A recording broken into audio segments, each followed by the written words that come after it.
Kelly, Yes. can you feel it? Christmas is in the air. Bring on the schmaltz.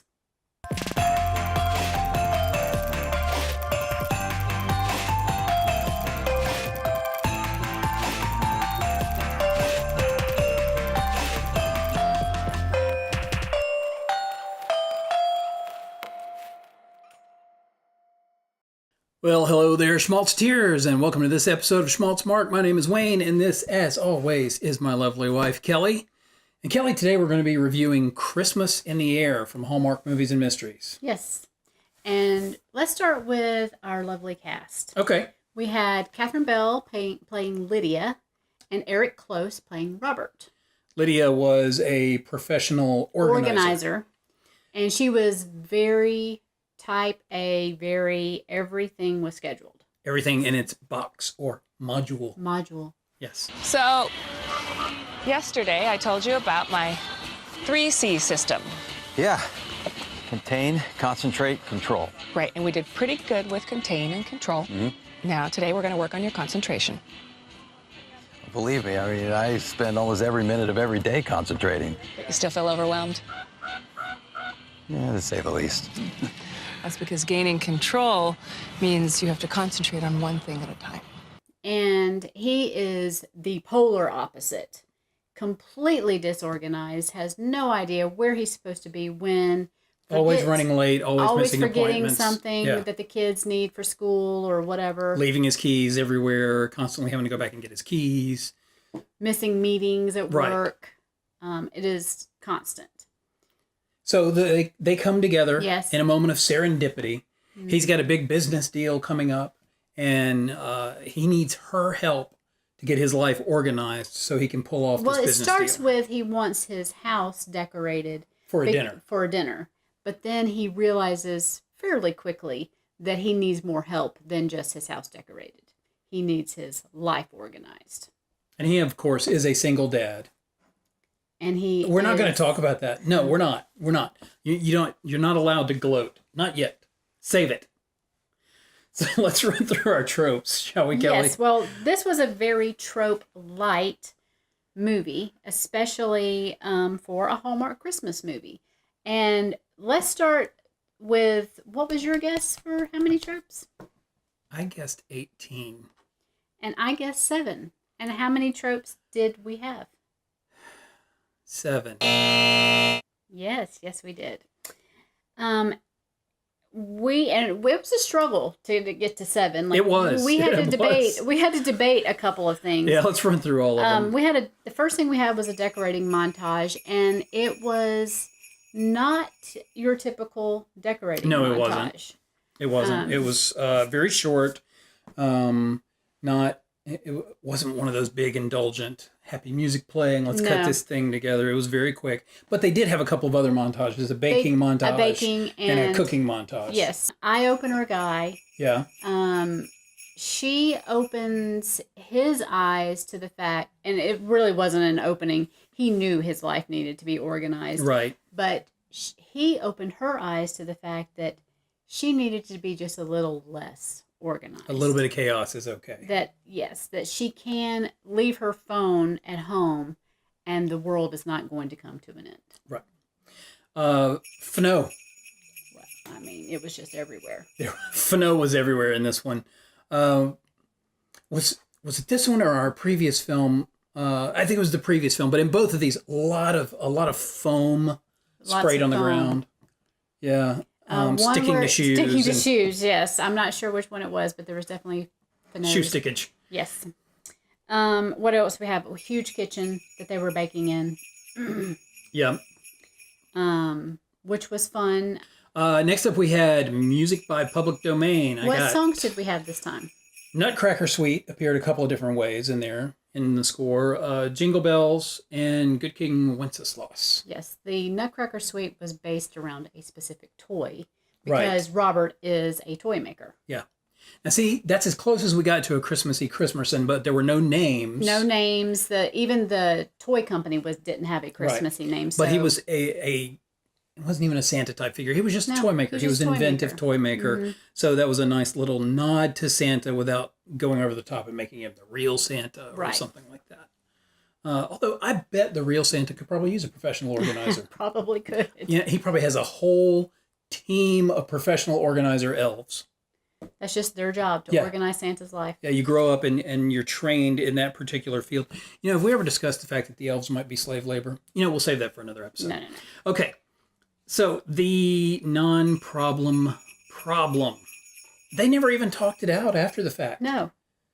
And they did go their separate ways and talk to other people. Right. But again, I mean, there wasn't so much as a word said about it when they came back together. Nope. So definitely not a real problem. And then what was the trope that you did not want to talk about? The trope I did not want to talk about was the widowed love interest, because he was a single dad, and it turns out he was also a widower. And why did you not want to talk about it? I didn't want to talk about it because it just doesn't interest me. It doesn't interest you, or I guessed it correctly?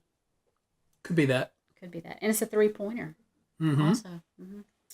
I think it's just that I'm not interested, though. I'm also not interested in talking about the lack of a snowball fight or a flirty fight with the white. That doesn't interest me either. I'm bored with the whole thing, really.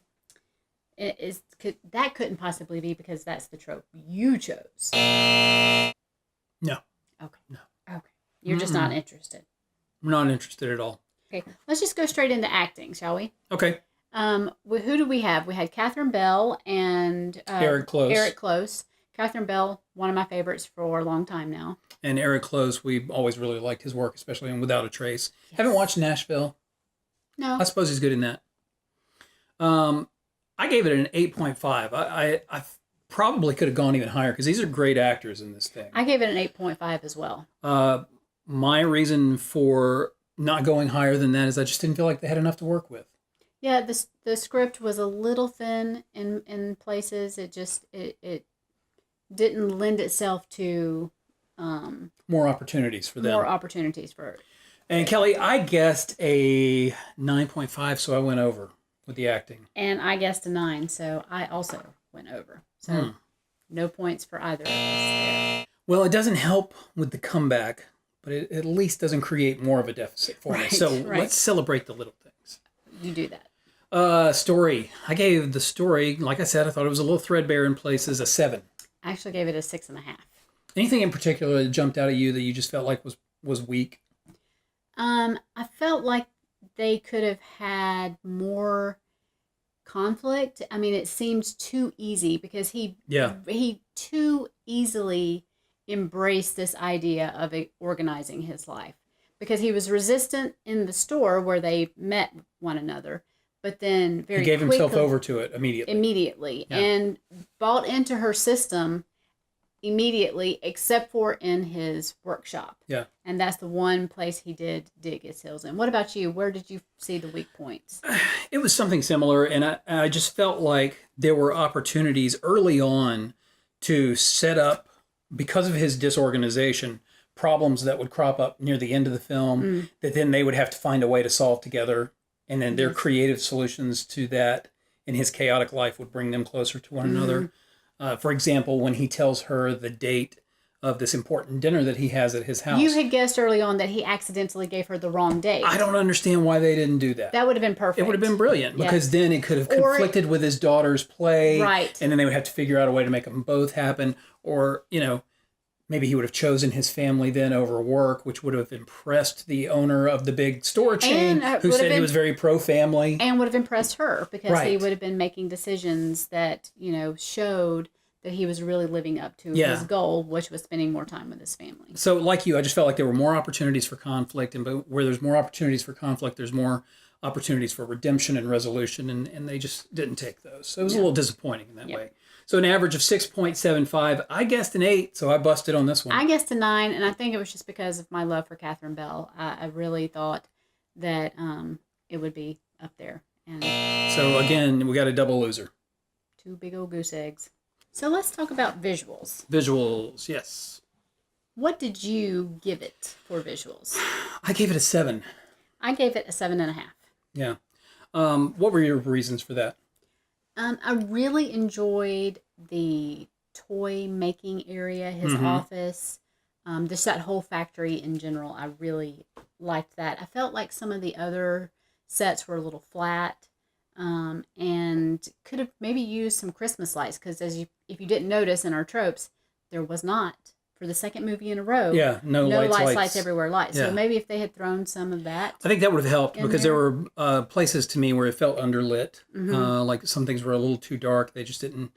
I don't know. It almost felt like the budget was pushed a little bit, Yeah. and they were having to rush through things. I'm not sure, but It did feel like the budget was tight. Yeah. But I may be wrong about that. so that comes out to an average of 7.25. My guess was a 7.5. So Mine was an 8.5. So again, Yeah. double zeros. All right, so that means in all three categories, We got no no points.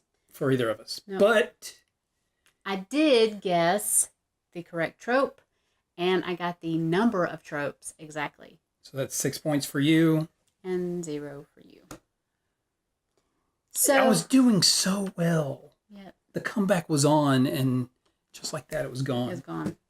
So overall score for the weekend. Yeah, Four I don't movies, think I want to know this. 4 movies, and I guessed the correct trope for every single film. And I guessed none. None. Not one time. And they were not way out there guesses either. No. I thought your guesses were very logical.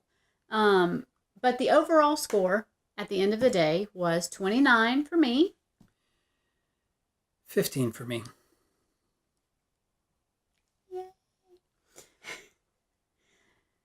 So when the kids join us, Yeah. hopefully by next weekend, Yeah, with this next pre-cap episode on Friday. we're going to give them each 15 points. Is that correct? Yeah, sorry, we had a cat assaulting the tree. Let me deal with this. All right. Yeah, so they'll each have 15 points. So they'll be tied with me to start, and then you'll have a nice 14-point advantage. So they're probably not liking it for putting them far in the hole. No, All right. I'm not. Pippin's here, and he says it's It is time to wrap this it one up. You know, Kelly, we can't end, though. Not yet, because it's not Schmaltz. Unless it ends with a kiss. That's right. To watch more Schmaltzmark, click the rectangular thingy up in the top left. To subscribe to Wannabe Films, our channel, so you can always know when we post, click on the round thingy to the upper right.